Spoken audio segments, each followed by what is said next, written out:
నమస్తే. Welcome to Andhra Prabha. నేను ప్రశాంత్. ప్రస్తుతం గోల్డ్ రేట్లు ఏ విధంగా ఉన్నాయి? ముఖ్యంగా ఇప్పుడు జీఎస్టీ పెంచిన తర్వాత, టాక్సెస్ పెంచిన తర్వాత ఏ విధంగా ఉన్నాయి? అదే విధంగా మోదీ గారు కూడా ఒక సంవత్సరం వరకి గోల్డ్ కొనొద్దు అని చెప్పేసి కూడా ప్రకటించడం జరిగింది. మరి ఎందుకు ఆ విధంగా చెప్పడం జరిగింది అనే పూర్తి వివరాలు అయితే తెలుసుకుందాం. దీని గురించి అయితే మాట్లాడేందుకు ప్రస్తుతం మనతో పాటు స్టాక్ మార్కెట్ అనలిస్ట్ రామచంద్రమూర్తి గారు మనతో పాటు ఉన్నారు. నమస్తే అండి. నమస్తే అండి. సార్ ఏంటి సార్ ఎందుకు ఇలా ట్యాక్సెస్ పెంచడం జరిగింది బంగారం మీద? అదే విధంగా ఇప్పుడు ఒక 1 ఇయర్ వరకు బంగారం కొనొద్దు అని కూడా చెప్పడం జరిగింది. సో దీని ద్వారా మరి ఇప్పుడు పబ్లిక్ రెస్పాన్స్ ఏ విధంగా ఉంది? అదే విధంగా స్టాక్ మార్కెట్ లో కూడా గోల్డ్ ఏ విధంగా ఉంది సార్? యాక్చువల్గా అండి, వీళ్ళకి ఇంటెలిజెన్స్ రిపోర్ట్ ముందే వచ్చినట్టుంది. మార్కెట్ అంతా కూడా, వరల్డ్ మార్కెట్ అంతా కూడా ఒక అన్సర్టనిటీకి వస్తుందని. సో ఎక్కడ కూడా డెసిషన్స్ అవ్వట్లేదు. ఇవాళ మన ప్రధానమంత్రి గారు ఎమ్మన్ కూడా వెళ్ళారు. ఒమన్ వెళ్ళి అక్కడ ఈ డీలింగ్స్ చేస్తున్నారు గల్ఫ్ కంట్రీస్తో. సో యుద్ధం ఇప్పుడే ఆగేటట్లేదు. అలాగే ఎక్కడ కూడా ముందుకి అది ఇంత ఎక్స్పెక్ట్ చేయలేదు ఎవరు కూడా. యుద్ధం ఇమ్మీడియట్గా 1 మంత్లో అయిపోతుంది అనుకున్నారు. అలాంటిది ఇప్పుడు కంటిన్యూగా ప్రొలాంగ్డ్ అవుతుంది కాబట్టి ఏం చేయాలో అర్థం కాని పరిస్థితుల్లో ఇప్పుడు కాస్ట్ కటింగ్ చేసుకోవాల్సిన అవసరం అయితే కనపడుతుంది అనేది అర్థమవుతుంది. ఇప్పుడు మనం growth country, already developed country కాదు, డెవలపింగ్ కంట్రీ. ఎక్కడ కూడా మనకి ఫారిన్ కరెన్సీ వచ్చే ఛాన్సెస్ అన్నీ తగ్గిపోతున్నాయి. ఇలాంటి సిచ్యుయేషన్లో మనం ఇంపోర్ట్స్ తగ్గించుకోవటం ద్వారా, మనం ఎక్స్పోర్ట్స్ పెంచుకోవటం ద్వారా ఈ బ్యాలెన్స్ ఆఫ్ పేమెంట్స్ మనం ఇవ్వాలి. ఇప్పుడు సపోజ్ ఇప్పుడు మన జాబ్ పోయింది అనుకోండి, మనకి కమిట్మెంట్స్ ఎంత స్ట్రెస్ అవుతుంటాం. సో అలాగే వాళ్ళ ఇండియా పరిస్థితి కూడా అలాగే ఉంది. ఇండియాలో ఇప్పుడు మనకి జాబ్ శాలరీస్ తగ్గించారు, ఖర్చులు అవును సార్. పెరుగుతున్నాయి అనుకోండి, మనం ఏం చేస్తాం? ఖర్చులు తగ్గించుకోవడానికి చూస్తాం. అదెంత ఎసెన్షియల్ అయినా కానీ, ఒకప్పుడు లగ్జరీగా ఉండేది, వాళ్ళు కొంచెం తగ్గించుకుంటాం కదా. సేమ్ అదే మన ఇండియా మొత్తం కూడా ఒక ఇల్లు అనుకుంటే, ఇప్పుడు ఎక్కువ ఖర్చులు ఎక్కువైపోతున్నాయి, ఇన్కమ్ తక్కువైపోతుంది. దాన్ని ఏం చేయాలి అని ఆలోచిస్తే మన ఇంటి పెద్దగా ఆయన ఆ విషయం చెప్పారు. ఈ ఖర్చులు తగ్గించుకోండి, ఎక్స్పెన్సెస్ అంటే మనకి ఇంపోర్ట్స్, ఏవైతే ఇంపోర్ట్స్ ఆధారితమైన ఉన్నాయో అవన్నీ కూడా తగ్గించుకోండి అన్నారు. ఉమ్. ఒక్క గోల్డే అంటలేదు, 7 8 పాయింట్లు చెప్పారు.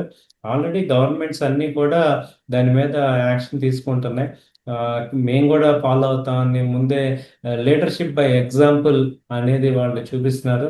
క్యాన్వాయ్ కూడా తగ్గించేశారు. అలాగే డీజిల్, పెట్రోల్ దాన్ని పొదుపుగా వాడుకోవాలి ఇంధనాన్ని అని చెప్తున్నారు. సో ఇలాంటి సిచ్యుయేషన్లో ఏంటంటే మనం కూడా ఆ యొక్క మెసేజ్ని పాజిటివ్గా స్ప్రెడ్ చేస్తేనే మనం అందరికీ న్యాయం చేసినట్టు అవుతుంది. ఎందుకంటే ఇప్పుడు సిచ్యుయేషన్స్ అలాగే ఉన్నాయి. సార్ ఇప్పుడు మనకి బంగారం ధరలు అనేది ఇంటర్నేషనల్ ప్రకారంగా మనకి ఆ రేట్స్ అనేది అయితే ఫిక్స్డ్ అవుతూ ఉంటాయి. కానీ ట్యాక్స్ అనేది మాత్రం మన నేషనల్ ప్రకారం అంటే మన భారతదేశంలో ఎంత పెంచుకుంటే అంత వరకు ఉంటుంది.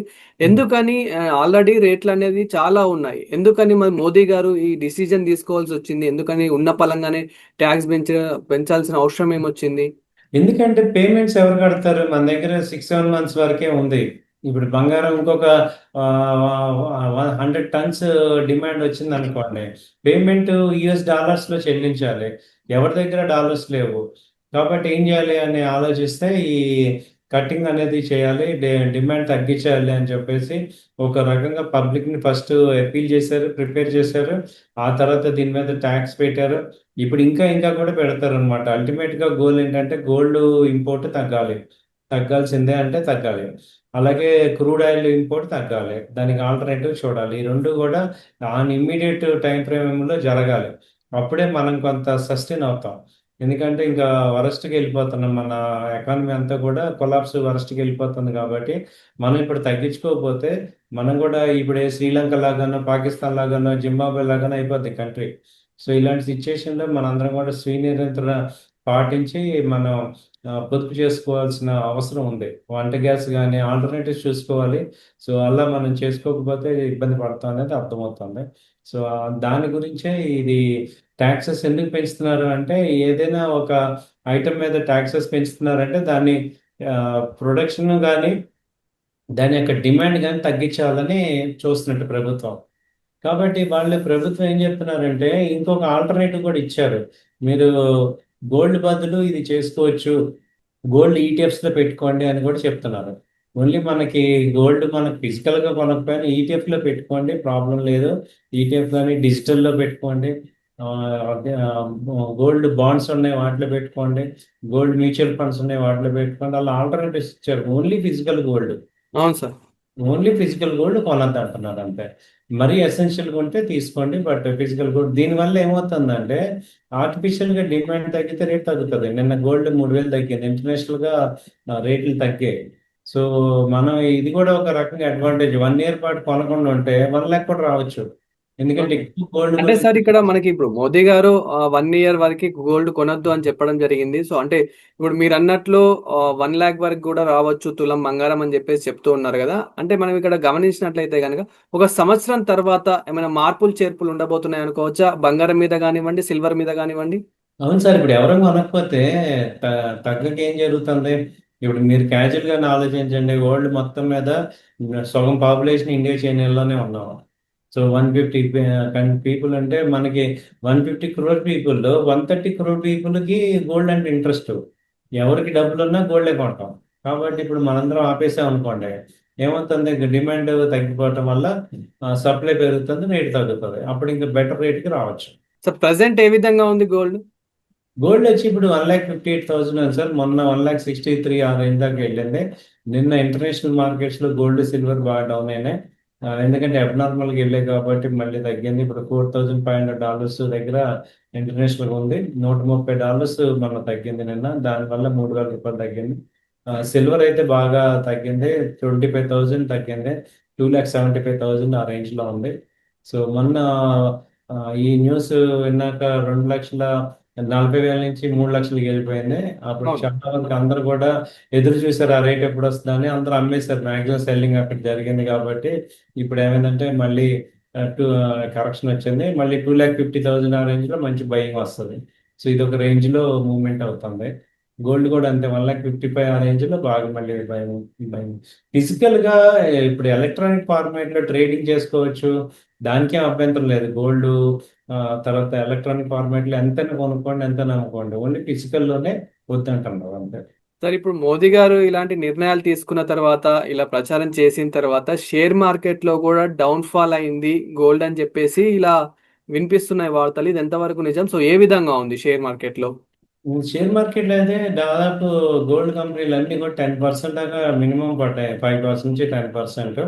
సో టైటాన్ కానీ, ఈపీసీ జ్యువెలరీస్, ఈ త్రిబుందాస్ జ్యువెలరీస్, ఇవన్నీ గోల్డ్ కంపెనీలు అన్ని కూడా బాగా ఉన్నాయి. ఇదైతే గోల్డ్ ప్లెడ్జ్ పెట్టిస్తారు చూడండి, ముత్తూట్ ఫైనాన్స్, ఇవన్నీ కూడా బాగా తగ్గాయి. సో ఈ కామన్ ఇప్పుడు దాని ఇంపాక్ట్ ఉంది కాబట్టి ఆ సెగ్మెంట్ కొంచెం తగ్గుతుంది. బట్ మళ్ళీ పుల్ బ్యాక్ అవుతాయి. అవి నార్మల్ కరెక్షన్ కానీ 50%, 60% అయితే అవ్వలేదు. ఒక 10-15% కరెక్షన్ అయినా మళ్ళీ హెల్దీ కరెక్షన్ అది. మళ్ళీ రికవరీ వచ్చేస్తే వాటికి ఏం ఇబ్బంది లేదు. సో సార్ ఫైనల్ గా ఇప్పుడు కొందాం అనుకునే వారికి ఏం చెప్తారు సార్? ఇప్పుడు గోల్డ్ కానివ్వండి, సిల్వర్ కానివ్వండి, ఇన్వెస్ట్మెంట్ చేద్దాం అనుకునే వారికి ఫైనల్ గా ఏం చెప్తారు సార్? ఏం చెప్తానంటే మనం పెట్రియాటిజం పాటించాలి. Physical gold కొనద్దు. గోల్డ్ వెండి కావాలని కొనుక్కోండి. అలాగే గోల్డ్ డిజిటల్ కొనుక్కోండి. ఇప్పుడు ఇక కంపల్సరీ అవసరము పిల్లలు పెళ్ళిళ్ళు అంటే తప్ప మిగతా వాటి అన్నిటికీ కూడా అది ఆ డబ్బుని గోల్డ్ ఈటీఎఫ్ లో పెట్టుకోవచ్చు, గోల్డ్ వీటిలో పెట్టుకోండి. సో ఎందుకంటే మనం ఇవాళ పొదుపు చేయాల్సిన టైం ఉంది. ఫిజికల్ గా కొన్నాము, మనం అమెరికాకి డబ్బులు డాలర్ కడుతున్నట్టే అనుకోవాలి. సో కాబట్టి మనం వేరే వాళ్ళకి కడుతున్నాం.